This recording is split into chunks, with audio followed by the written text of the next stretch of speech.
Donc, bonjour, bienvenue à cette consultation publique sur les modifications réglementaires. Veuillez noter que c'est une reprise de la consultation publique pour un enregistrement pour vous, pour que vous soyez informés. Il y a eu un petit problème technique lors de la soirée du 24 avril. Donc, on va repasser sur la présentation PowerPoint et vous redonner les informations qui ont été présentées aux citoyens lors de la consultation publique du 24 avril.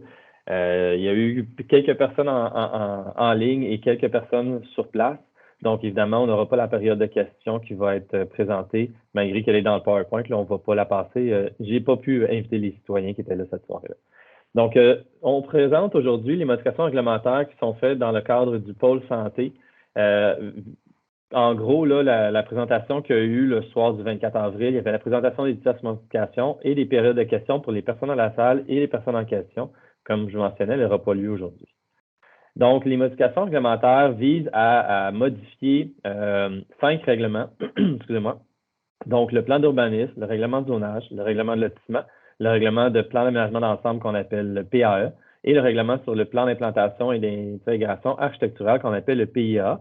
En gros, oui, c'est 5 règlements qu'on modifie. Par contre, il faut comprendre que les 5 modifications ont un impact seulement dans la zone que vous voyez sur le plan ici en rouge, qui est nommée la zone IN 322. C'est une zone qui est au sud de la route 117, en bordure de cette dernière, et également sur le côté de la 327, la rue Léonard également. Donc, c'est un secteur qui est entre la zone agricole et une zone qu'on appelle un peu centre-ville, à l'intérieur du pôle d'urbanisation du centre-ville. Et c'est à cet endroit-là que les 5 règlements sont modifiés. Donc, ce n'est pas des grosses modifications, ce n'est pas beaucoup de modifications et c'est vraiment concentré à cet endroit-là. Donc, allons-y. Première modification, c'est au plan d'urbanisme. Donc, vu qu'en ce moment, il y a également une modification qui est demandée au niveau du schéma de la MRC, on a une modification des règlements ici à la ville qui sont faits en parallèle. Première chose qui doit être faite, c'est l'affectation doit être changée et c'est également l'objet de la modification qui est faite présentement à la MRC de Laurentides. Donc, l'affectation en ce moment du terrain, vous le voyez sur le plan de gauche, c'est une affectation industrielle, donc on appelle IN, d'où le nom de la zone en ce moment, IN-322.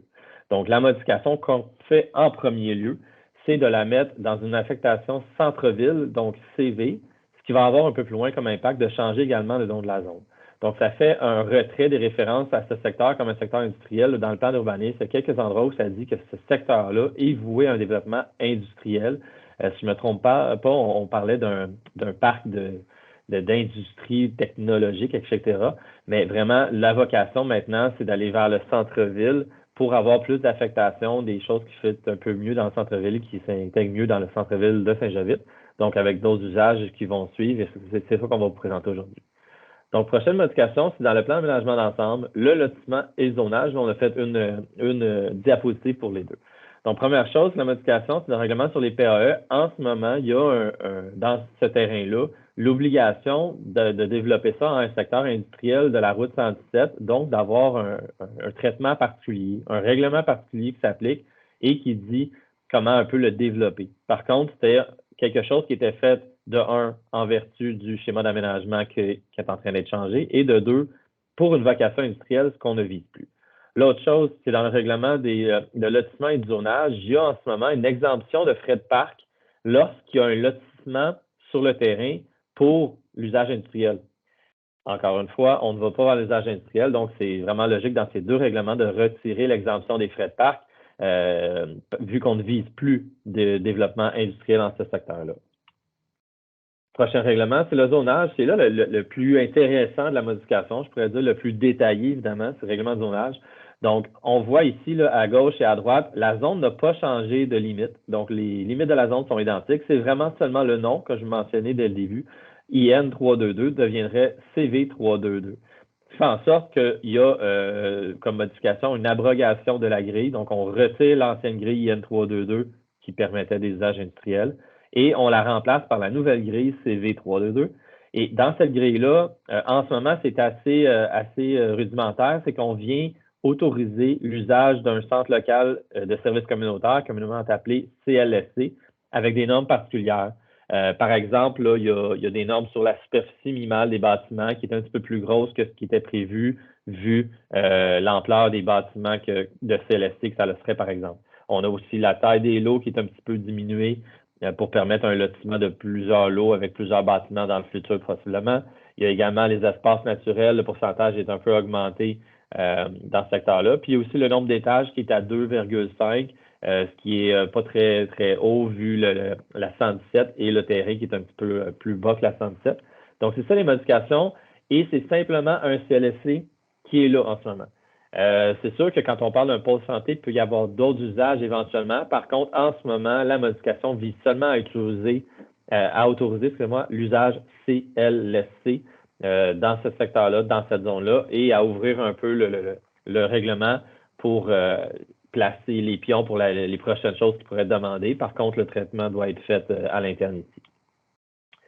Règlement de PIA, vu que ce secteur-là est en bordure de la 117 et en ce moment, on a un projet de pôle santé, donc qui commence par le CLSC qu'on vise à autoriser. En ce moment, on a vu un besoin d'agrandir un secteur de PIA qui est le corridor de commerce structurant. C'est un PIA qui est en bordure de la 117 déjà à quelques endroits. Puis il y a des critères, par exemple, sur l'implantation, l'architecture, les coloris, le paysage, l'aménagement de terrain, l'affichage, l'éclairage.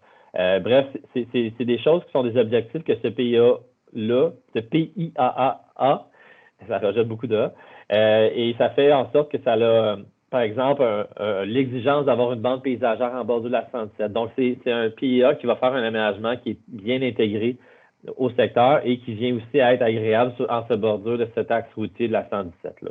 Fait qu'il y en a plusieurs, mais c'est vraiment un PIA 13 qui est déjà existant, mais on vient juste à exiger qu'il s'applique aussi sur ce terrain-là dorénavant.